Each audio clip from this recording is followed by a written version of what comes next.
Bonjour, bienvenue. Voilà l'appartement.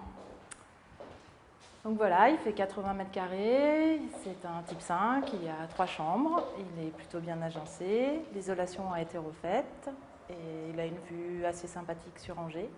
Mais voilà, ça fait 1 an qu'il est à vendre. C'est devenu l'un des sujets d'inquiétude du moment, la crise de l'immobilier. On parle de crash ou de ralentissement.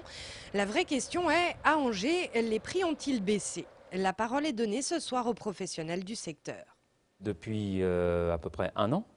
Donc, les prix ont diminué d'environ 10 à 15%. Et surtout, donc, c'est le volume d'affaires qui a diminué, lui, là, de 20 à 30%.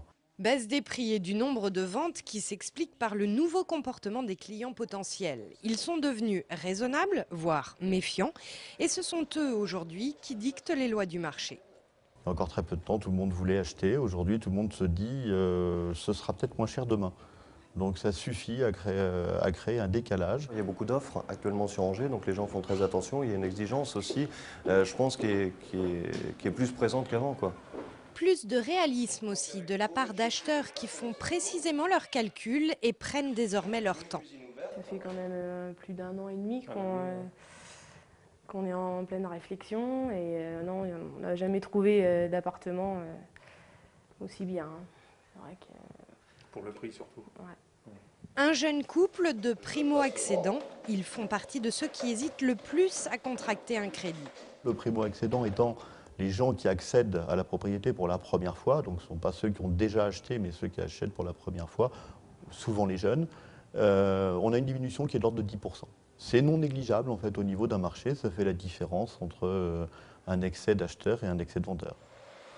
Fini l'euphorie de ces dernières années. Aujourd'hui, les spécialistes parlent de régulation du marché.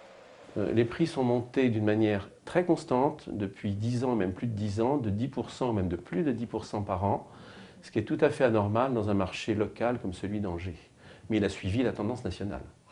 Et là, je pense que les prix vont se remettre à un niveau qu'ils n'auraient jamais dû dépasser, c'est-à-dire au niveau local, au niveau des possibilités financières des Angevins et au niveau de la valeur réellement intrinsèque des biens et non pas un niveau de marché d'opportunité. Combien de temps ce réajustement des valeurs prendra-t-il? Aucun professionnel ne se risque à le prédire. Mais alors, dans ces conditions, est-il conseillé d'acheter en ce moment un bien immobilier à Angers? La réponse, demain, dans la suite de ce reportage.